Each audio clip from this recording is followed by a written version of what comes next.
नमस्कार दोस्तों, आप सभी का स्वागत है वाणी इंग्लिश क्लासेस में। आज हम डायरेक्ट इनडायरेक्ट का तीसरा फॉर्म इंपरेटिव सेंटेंस के बारे में पढ़ेंगे। इंपरेटिव सेंटेंस हिंदी में इन्हें आज्ञावाचक वाक्य कहते हैं। जिन वाक्यों के द्वारा हमें आज्ञा दी जाए या हम किसी से आज्ञा मांगें या किसी को सलाह दें या कोई हमें सलाह दे या हम किसी से विनती करें, कोई हमसे विनती करे, उन वाक्यों को इंपरेटिव सेंटेंस कहते हैं।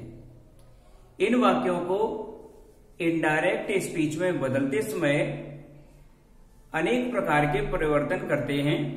आइए उनके बारे में पढ़ते हैं। यदि किसी वाक्य में कोई आज्ञा या आदेश दिया जाए तो रिपोर्टिंग वर्ब को हम ऑर्डर्ड में बदल देते हैं, क्योंकि आज्ञा अथवा आदेश की अंग्रेजी ऑर्डर्ड होती है। यदि वाक्य में कोई विनती अथवा प्रार्थना की जाए तो रिपोर्टेड स्पीच को हम रिक्वेस्टेड में बदल देते हैं। यदि वाक्य में किसी को कोई सलाह अथवा परामर्श दिया जाए तो इसे हम एडवाइज्ड में बदल देते हैं। ध्यान रखें इस बात का, यह ऑर्डर्ड, एडवाइज्ड और रिक्वेस्टेड तभी बदले जाएंगे इनमें जब वहां सेड हो या सेड टू हो। यदि वाक्य में प्रेजेंट की वर्ब होगी तो बदला हुआ रूप ही प्रेजेंट का ही होगा, और यदि पास्ट की होगी तो पास्ट का रूप होगा। तो सामान्य रूप से हम इनमें इंपरेटिव सेंटेंस को बदलते हैं। दूसरा, यदि हमारी जो रिपोर्टेड स्पीच की वर्ब होती है उसे बदलते हैं तो उससे पहले हम कंजक्शन टू का प्रयोग करते हैं। तो एग्जाम्पल के द्वारा हम देखें, ही said, comma inverted commas, get out। अब ये मेन वर्ब की फर्स्ट फॉर्म से शुरू होता है। जब भी कोई व्यक्ति आदेश दे, प्रार्थना करे, सलाह दे तो ये हमेशा होती है सामने वाले के लिए। इन वाक्यों में यू हमेशा छिपा रहता है, वो सामने नहीं आता। तो इसमें भी ही सेड, उसने कहा गेट आउट, बाहर जाओ, तो इसका मतलब वो किसी को बोल रहा है कि आप बाहर जाइए, तो वो आदेश दे रहा है। तो इसे हम सॉल्व करेंगे, इनडायरेक्ट बनाएंगे इसका। तो ही ऑर्डर्ड इसलिए कर दिया क्योंकि ऊपर सेड है। मेन वर्ब ये है तो इससे पहले हमने टू लगा दिया, टू गेट आउट। मान लीजिए वाक्य में सलाह का भाव हो, my father said to me, comma inverted commas, read your book। मेरे पिताजी हैं तो वो मुझे सलाह दे रहे हैं। माई फादर, अब ये सेड टू है तो सलाह दे रहे हैं तो एडवाइज्ड में हो जाएगा। एडवाइज्ड मी यहां पर हम ऑर्डर्ड भी कर सकते हैं, क्योंकि पिताजी हमें आदेश भी दे सकते हैं। तो मी के बाद में कंजक्शन टू आ जाएगा, टू रीड। ये और बदल गया मी के अनुसार, तो यहां माई हो जाएगा माई बुक। ऐसे ही यदि हम रिक्वेस्ट की बात करें, I said to my father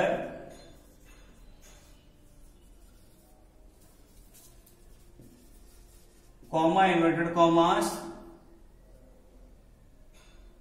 please give me 5 rupees. मैंने पिताजी से कहा मुझे 5 रुपए दे दीजिए। तो प्लीज भी कहा है, विनती कर रहे हैं। I requested my father. और जब इन्हें बदलते हैं तो ये प्लीज है, काइंडली है, ये शब्द यहां से हट जाते हैं। इनके बारे में आगे फिर हम पढ़ेंगे। तो इसको हटा दिया। अब वर्ब है गिव, और वर्ब से पहले कंजक्शन क्या लगेगा? टू। तो यहां टू आ जाएगा, प्लीज हट गया, गिव को रख देंगे यहां गिव। मी बदलेगा रिपोर्टिंग वर्ब के सब्जेक्ट के अनुसार। सब्जेक्ट वहां आई है, तो आई को अगर इसके अनुसार चेंज करेंगे तो भी वहां मी हो जाएगा। मी 5 रुपीज। तो इस वाक्य में देखें, यहां आदेश का भाव प्रकट हो रहा है। इस वाक्य में यहां सलाह का भाव प्रकट हो रहा है, और इस वाक्य में यहां पर प्रार्थना या फिर विनती का भाव प्रकट हो रहा है।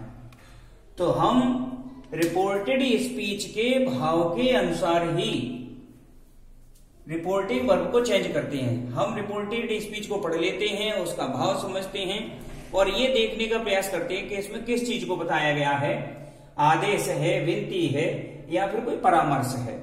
उसी के अनुसार हम अपनी रिपोर्टिंग वर्ब को चेंज करते हैं। अब ये तो रहे आपके सिंपल में। मान लीजिए हमारी रिपोर्टेड स्पीच है वो निगेटिव में हो, और आप सभी जानते हैं इंपरेटिव सेंटेंस में निगेटिव सेंटेंस जो आता है वो डू नॉट से प्रारंभ होता है। जैसे सेंटेंस हम देखें, the teacher said do not make a noise, comma Ramu. Teacher ने कहा शोर मत करो रामू। तो इस वाक्य में आप देखें, इसमें अध्यापक ने रामू को आदेश दिया है। हालांकि अध्यापक सलाह भी देते हैं। उन्होंने ये कहा कि रामू शोर मत करो। तो आप सब इससे पहले पढ़ चुके हैं, जब हम लोगों ने पर्सन चेंज किए थे तब, कि यदि किसी रिपोर्टिंग वर्ब के सब्जेक्ट के द्वारा किसी को संबोधित किया जाए और वो वोकेटिव केस में नाउन रिपोर्टेड स्पीच के अंदर हो, तो उसे हम बाहर निकाल के रिपोर्टिंग वर्ब का ऑब्जेक्ट बना लेते हैं। इस सेंटेंस को हम लिखेंगे तो द टीचर, और टीचर ने क्या दी? सलाह मान लो तो एडवाइस कर दें, एडवाइज्ड। आदेश मान ले तो यहां ऑर्डर्ड कर दें। तो दोनों में से आप कुछ भी कर सकते हैं। वर्ब इसमें टू आ जाएगी। अब ध्यान इस बात का रखें कि पहले यहां टू हम नहीं लिखेंगे, हमारे पास है डू नॉट। तो डू नॉट आती है, इसमें से डू हट जाता है, डू को हम हटा देते हैं और टू कहां लगता है? मेन वर्ब से पहले, तो नॉट हटेगा नहीं, इसलिए टू आ जाएगा नॉट के बाद और मेन वर्ब से पहले। तो ये हो जाएगा not to make a noise. एक तो तरीका रहा इसका ये, इसे हम दूसरे तरीके से भी बदल सकते हैं। नेगेटिव को हम दो प्रकार से बदलते हैं, एक तो ये तरीका है और दूसरा ये है द टीचर फॉरवेड। ये फॉरवेड की फर्स्ट फॉर्म है। फॉरवेड माने होता है मना करना, तो ये मना करने के लिए आया। अब यहां पर सेकंड फॉर्म है सेड, इसलिए फॉरबिड की सेकंड फॉर्म है फॉरबेड। तो द टीचर फॉरबेड रामू। अब इसके बाद में आए हुए जो डू नॉट है उसको हम हटा देते हैं पूरे को, तो यहां भी डू नॉट खत्म हो जाएगा। तो टू आया और वर्ब आ गई, टू मेक ए नॉइज। तो दो प्रकार से हम बनाते हैं, या तो हम अपनी रिपोर्टिंग वर्ब को एडवाइज्ड में या ऑर्डर्ड में बदल देते हैं और उसके बाद में नॉट के बाद टू लगा करके वाक्य बनाते हैं। यदि हम इस प्रकार में बनाना चाहें तो रिपोर्टिंग वर्ब को फॉरवर्ड में बदल देते हैं और फिर डू नॉट पूरा हटा देते हैं और टू लगा करके शेष वाक्य ज्यों का त्यों लिख देते हैं। इस बात का आप विशेष ध्यान रखें कि यदि फॉरवर्ड आएगा तो फॉरवर्ड वाले वाक्य में फिर पीछे नॉट का प्रयोग नहीं करते हैं, क्योंकि फॉरवर्ड नेगेटिव वर्ड है और नॉट भी नेगेटिव वर्ड है। तो एक वाक्य में नेगेटिव वर्ड एक ही आता है, अन्य नहीं आते हैं। अब इससे आगे चलें तो नेगेटिव में एक डू नॉट आता है और नेगेटिव में और वर्ड आता है नेवर। कभी कभी हमारी रिपोर्टेड स्पीच में नेवर भी आ जाता है।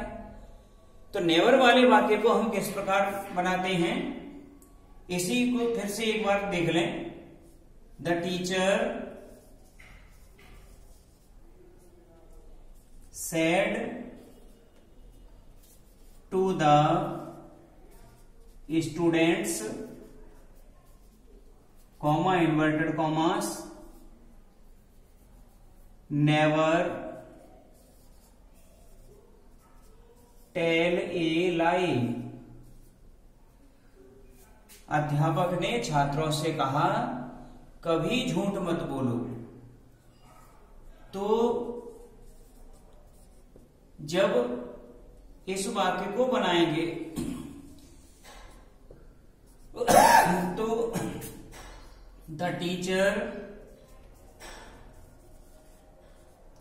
अब आप इसमें देखें ऊपर वाले वाक्य में कि एक प्रकार में हमने डू हटा दिया था, नॉट को रखा था, दूसरे प्रकार में नॉट नहीं रखा था, वहां फॉरवर्ड का प्रयोग कर दिया था।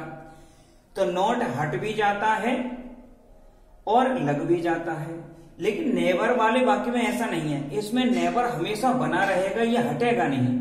और नेवर अगर बना रहेगा तो फिर यहां पर फॉरवर्ड का प्रयोग नहीं हो सकता, फिर वाक्य के भाव के अनुसार ही कोई रिपोर्टिंग वर्ब आपको बनानी पड़ेगी यहां पर। तो अध्यापक ने कहा कभी झूठ मत बोलो, ये सलाह है, तो एडवाइज्ड कर दिया।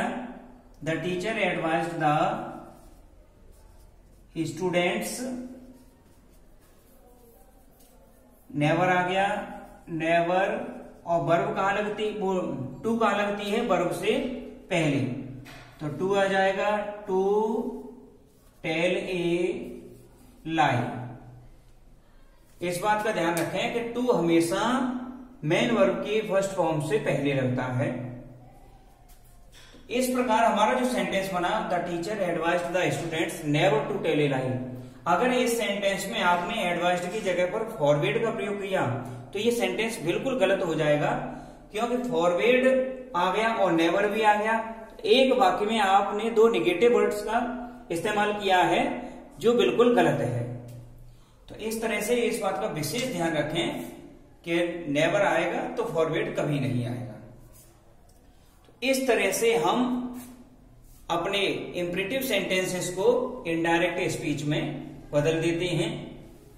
कभी कभी ऐसा भी होता है कि हमारे वाक्यों में जो रिपोर्टेड स्पीच का वाक्य है उन वाक्यों में डबल डबल वाक्य आ जाते हैं और उन डबल सेंटेंसेस को इनडायरेक्ट में बदलते समय हम विशेष सावधानी रखते हैं। जैसे डायरेक्ट में एक सेंटेंस देखें, my father said comma inverted commas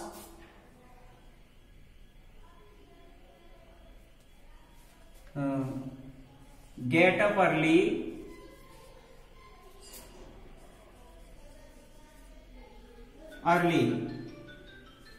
and read your book. Get up early and read your book. अब इस वाक्य में आप देखें दो वाक्य हैं, गेट अप अर्ली और रीड योर बुक। ये कंजक्शन है एंड। इनमें दोनों ही वाक्य आप देखेंगे तो ये भी मेन वर्ब की फर्स्ट फॉर्म से शुरू है और ये भी मेन वर्ब की फर्स्ट फॉर्म से शुरू है। इन वाक्यों को जब बनाएंगे हम इनडायरेक्ट में तो ये हो जाएगा माई फादर एडवाइज्ड। यहां पर चाहे तो हम मी कर सकते हैं, my father advised me. Get verb है, इससे पहले टू आ जाएगा, to get up early and read. अब योर सेकंड पर्सन है, ये बदल जाएगा ऑब्जेक्ट मी के अनुसार, तो यहां हो जाएगा माई एंड रीड माई बुक। इस वाक्य को आप ध्यान से देखना कि ये कंजक्शन एंड के बाद जो वाक्य है दोनों वो इंपरेटिव में हैं। तो इंपरेटिव वाला एक ये रहा, दूसरा रहा ये। इनमें आप देखें कि हमने टू का प्रयोग सिर्फ पहले वाले वाक्य की क्रिया के आगे किया है, बाद में नहीं किया है। तो टू सिर्फ एक ही बार लगता है, बार बार नहीं लगता है। अब इसी प्रकार का सेंटेंस हम दूसरे तरीके से और देखें, क्योंकि हम जब वाक्य बनाते हैं तो उसमें कई गलतियां कर जाते हैं। Hari said to his brother, comma inverted commas, wait here till I return। इस वाक्य को देखें आप, हरी ने अपने भाई से कहा वेट हियर, यहां इंतजार करो, टिल आई रिटर्न, जब तक मैं वापस आऊं या मेरे लौटने तक। इस वाक्य में और इस वाक्य में जमीन आसमान का अंतर है। ऊपर वाला वाक्य और कंजक्शन के बाद वाला वाक्य दोनों इंपरेटिव सेंटेंस में है, लेकिन नीचे वाले में आप देखें ये वाला वाक्य तो इंपरेटिव सेंटेंस में है, लेकिन कंजक्शन के बाद वाला जो वाक्य है वो प्रेजेंट इंडेफिनिट टेंस में है। इसलिए इनको बदलते समय हम प्रेजेंट इंडेफिनिट को पास्ट इंडेफिनिट को बदलते हैं। सेंटेंस को यदि हम बनाएंगे तो ये बनेगा आपका हरी सेड टू को बदल दिया एडवाइज्ड में, हिज ब्रदर वर्ब से पहले कंजक्शन टू लगा देंगे, टू वेट, हियर का हो जाएगा देयर, टिल कंजक्शन है हमारा। अब आई फर्स्ट पर्सन है, इसे बदलेंगे रिपोर्टिंग वर्ब के सब्जेक्ट के अनुसार। सब्जेक्ट है हरी, तो यहां कर देंगे ही। और ही किसके लिए आया? हरी के लिए, तो ब्रैकेट में हरी और लिख दो। और ये प्रेजेंट इंडेफिनिट में फर्स्ट फॉर्म आती है, तो इसे पास्ट में करेंगे तो सेकंड फॉर्म हो जाएगी, RETURNED, रिटर्न्ड। तो हमारा सेंटेंस बना, Hari advised his brother to wait there till he returned. तो इस बात का विशेष ध्यान रखें कि जब हम इन वाक्यों को बनाएं तो उसमें देख लें कि डबल सेंटेंस है वो किस प्रकार के हैं। यदि दोनों इंपरेटिव के होंगे तो इस प्रकार से बनेंगे, और यदि एक इंपरेटिव का है दूसरा किसी अन्य टेंस का है तो हम उसे इस प्रकार से बनाएंगे। तो इन वाक्यों को बनाते समय आप विशेष सावधानी रखें। आप सभी लोगों को हमारा जो भी पढ़ाई का चल रहा है,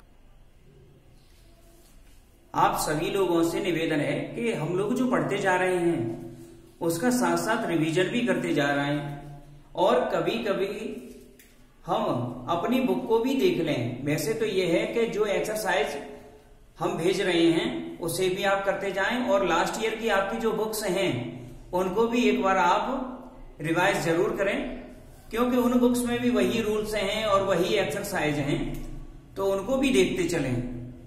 और आप सभी लोगों को हमारा जो चैनल लगता है, बच्चों इस बात का विशेष ध्यान रखें कि हम लोग जो पढ़ते जा रहे हैं उससे साथ साथ आप रिवीजन भी उसका करते चलें, और लास्ट ईयर की जो बुक्स हैं उसकी भी आप एक्सरसाइज करते चलें। और जैसे कहीं कोई प्रॉब्लम आती है तो आप उसे हमसे शेयर करें, कमेंट्स भेजें अपने, और वीडियो देखने के बाद हमारे चैनल को भी आप सब्सक्राइब जरूर करें, अपने मित्रों को भी बताएं। और आप इस बात का ध्यान रखें कि जो वीडियो आ रहे हैं उनको देखते समय सावधानी से देखें, एक्सरसाइज जरूर करें, और आंसर शीट जो आती है उससे भी अपने आंसर को मिला करके देखें। अगर कहीं कोई गलती है तो आप पर्सनल कॉल करके भी पूछ सकते हैं। Thank you.